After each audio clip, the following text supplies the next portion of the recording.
Welcome back to my channel. This is episode 2 of The Truth About Being a Content Creator, and in today's episode we're going to be talking about equipment and technology and accessories and all that stuff. And I have this guy over here. This is my boyfriend, aka the boy if you watch the vlog, and I consider him an expert when it comes to equipment and all the things that you need to be creating content. So I have him here with me so that he can share his expertise. Hello. He's being a brat today, but I am thankful that he is partaking in this. Okay, so let's get started. The number one question that I get asked, or the number one question that I see other people ask content creators, whether it is YouTube or Instagram or blog or what have you, is what is the best camera to create content with? And we both talked about this, and the best camera for you to be using to be making YouTube videos, creating content, taking pictures, etc., whatever it is that you're trying to do, is the camera that you can afford. You can start with whatever you have, even if it's just your phone. Don't hold yourself back when it comes to creating content because you think you need the most expensive camera, because you think you need a DSLR, or because you think you have to have what somebody else has. You can start with what you have. I started with my Samsung Galaxy 7 Edge when I came to vlogs and my YouTube channel, and then I upgraded to the Sony A5000, which is right here, this little guy. And now I have the Canon M50 thanks to this one over here. It was a gift for my birthday. So that's how I started, was with just my camera, with my camera phone. What did you start with? I started with a 60D. A Canon 60D. It's a crop sensor. Learn how to manually set your camera. Honestly, there's like 3 or 4 things that are a little technical, which is like the auto white balance, sensitivity of the sensor, exposure, and after that, frames per second. If you know these 4, you are good. It does not matter what you use, cheap or not. If you get the settings right, you're good. So after cameras, the importance of lighting. So natural light is obviously best, but if you are not able to be filming in natural light, he has some recommendations for lighting kits. I mean, you can find some really cheap softboxes on Amazon, or our favorite place to go to is B&H. What brand do you recommend for people to start off with that's still quality and it's not gonna like break the bank? If I would go to B&H, I would probably get anything from Godox to compact. You don't have to go to B&H for that. You can just go to eBay. I would take that over Amazon, as a matter of fact, because eBay has more, you have like Chinese markets in there. Amazon is a little bit different. This is why they take like a month to, but those are cheap. So I'm gonna give you an example. I go to eBay now and I buy a backdrop, right? A backdrop is, like a vinyl thing that goes behind you so that you can have like a different look, right? As a backdrop. Paper, vinyl, fabric, no matter. Fabric, yeah. And there they cost me $7. Super cheap. Autorama has some cool lights as well, but Autorama and B&H are like sisters, right? So, and each of these have their own brand, like their own home brand. Save yourself even more money by buying them used. There's nothing wrong with buying used equipment.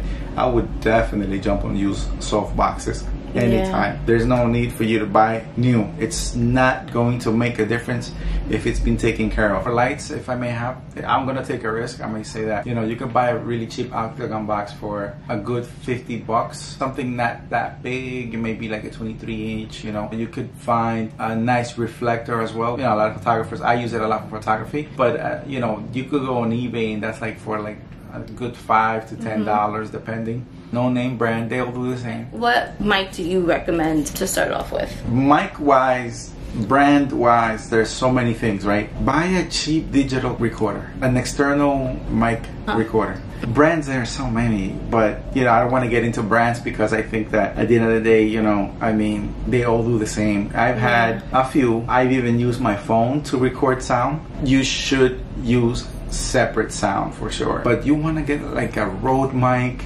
Rode mic right now, they run I think maybe like from 60 to like $120, but I do know that they make a smaller one, that you can attach to your phone, and small cameras like the ones that we're recording from now. In terms of editing, you can use whatever software you have at your disposal. It's the same idea as with the camera. If you start with your phone, just use whatever you have on your phone. Do a lot of research on apps. There are so many really good editing apps now, even apps that are specifically for editing YouTube videos on your phone you can find, and they're really, really good. I started with my Sony Movie Studio Platinum because I had a Sony laptop. That's the software that it came with. He's on the Pro version of Sony. Right now I'm on a MacBook Pro. You do not need to have a Mac to make videos, but that's just what I upgraded to, and I'm using iMovie right now. Maybe later on I'll upgrade to Final Cut Pro, but I mean, you just need like the basic tools to be editing anyway, so use what you have for sure. Play with the equipment and the software that you have and learn as much as possible. Know it inside and out. Along with cameras, you definitely need an SD card. I feel like that's a pretty obvious thing, but like, you know, once you upgrade to like a mirrorless camera or a DSLR, you definitely need an SD card. I would even say multiple SD cards. I finally got my second one. We went to B&H. I picked up the Lexar Professional. This is a 128 gig.